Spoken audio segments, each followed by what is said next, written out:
Nous avons tous senti une volonté commune d'agir pour remettre l'homme et le citoyen au cœur de la construction européenne. Tous ceux qui veulent faire de l'Europe une véritable puissance démocratique se lèvent. N'est-il pas temps de créer un mouvement civique européen ? Si nous voulons que l'Europe se transforme, qu'elle soit une grande puissance démocratique, sociale, culturelle, artistique, politique, industrielle, écologique dans la mondialisation, ce sont les citoyens qui doivent prendre l'initiative. Nous ne pouvons pas continuer à nous plaindre constamment, excusez-moi Monsieur le Président, de l'incurie des chefs d'État et de gouvernement. Nous sommes venus vous voir, Monsieur le Président, je crois le 10 juin, parce que le 9 mai, avec des personnalités des quatre coins du continent, de toutes les générations, de toute sensibilité politique, de toute sensibilité artistique, nous avons décidé de lancer un appel pour une feuille de route de relance du projet européen. Un appel concret, pragmatique, avec 6 initiatives stratégiques qui visent, premièrement, à renforcer la démocratie en Europe. Et le renforcement de la démocratie, ça passe par une éducation civique européenne.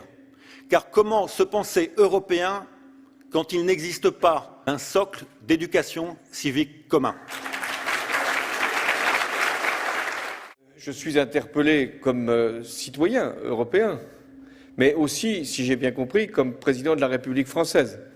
Je voulais vous remercier pour cet engagement, pour l'appel que vous aviez lancé, Guillaume Clossat, Denis Simoneau, Cynthia Fleury et beaucoup d'autres, parce que c'était important, et c'était même avant le Brexit, qu'il puisse y avoir un certain nombre de personnalités et aussi de mouvements qui puissent se mobiliser par rapport à l'enjeu européen. Et c'est ce que vous aviez voulu définir à travers cette feuille de route pour la renaissance européenne. La renaissance entendue au double sens du terme.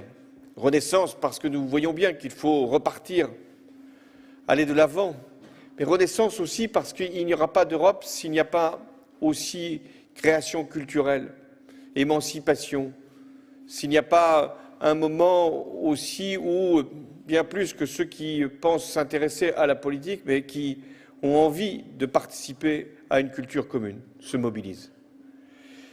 La France, et j'y ai veillé, a repris plusieurs de vos propositions.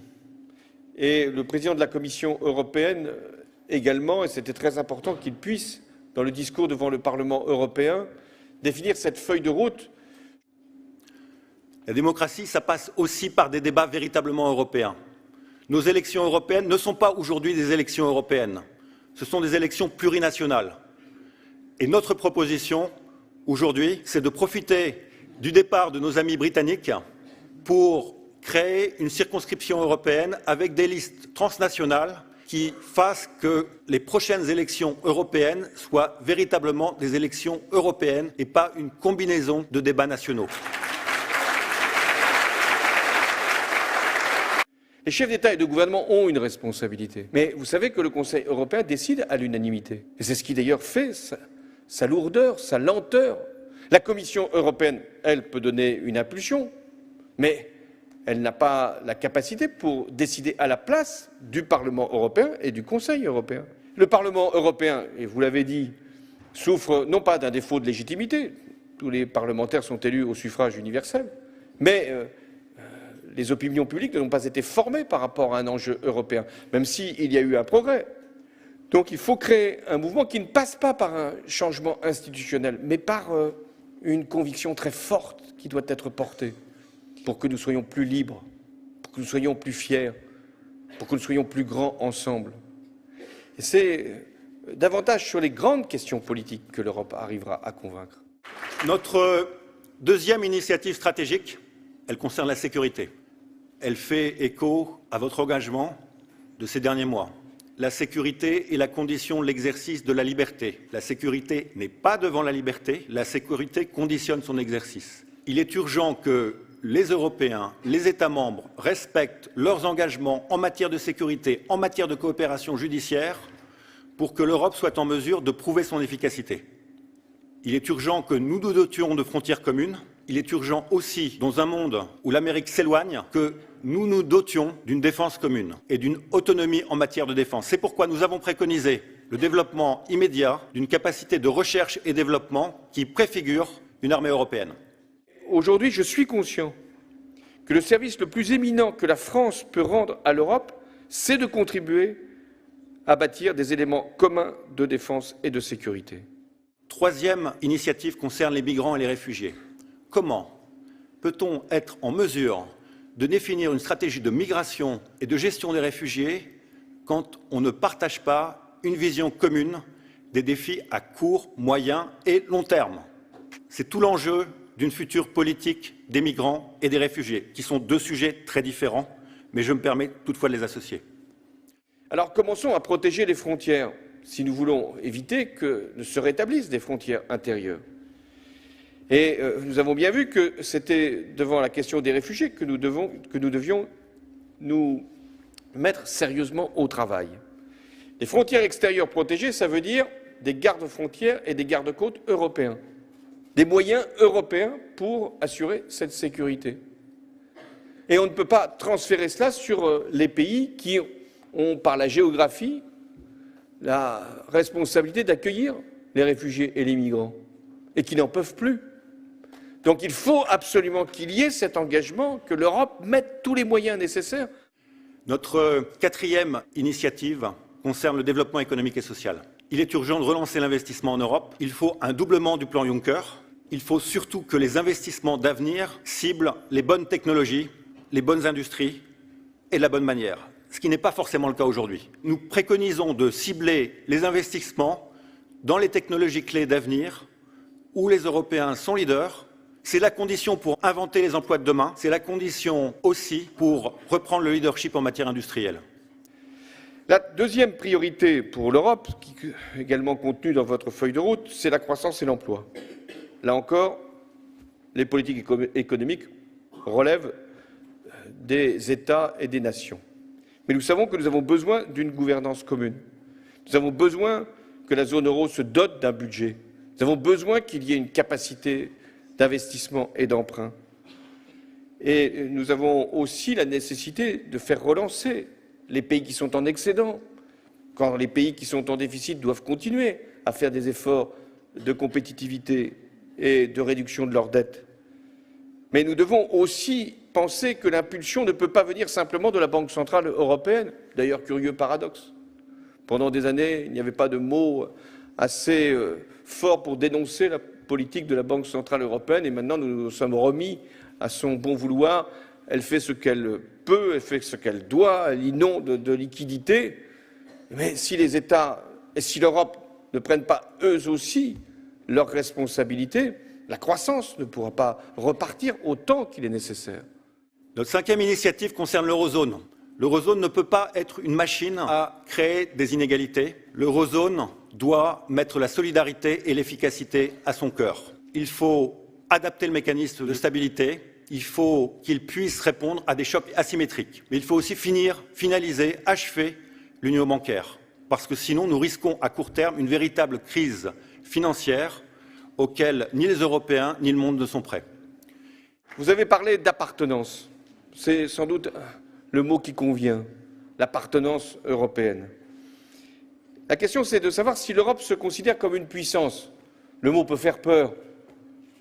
Non, une puissance de paix, une puissance d'harmonie, une puissance de développement, une puissance au service de la résolution des conflits et des crises. L'Europe est la première puissance économique, mais elle n'est pas une puissance politique. Et donc, elle manque au monde. Elle ne manque pas simplement à elle-même, l'Europe. Elle manque au monde. Le monde a besoin de l'Europe. Et pour cela, il faut que nous puissions faire que de la puissance économique qui est la nôtre, nous puissions faire une puissance politique. Et c'est le message que vous nous lancez. Et notre sixième initiative stratégique, et j'aurais dû commencer par elle, concerne la jeunesse. Les jeunes sont les principaux ambassadeurs du projet européen. Ils veulent s'engager, mais ils ont la conviction, et nous en avons longuement discuté, que l'Europe les néglige, que l'Europe les maîtrise, alors que l'Europe est leur horizon.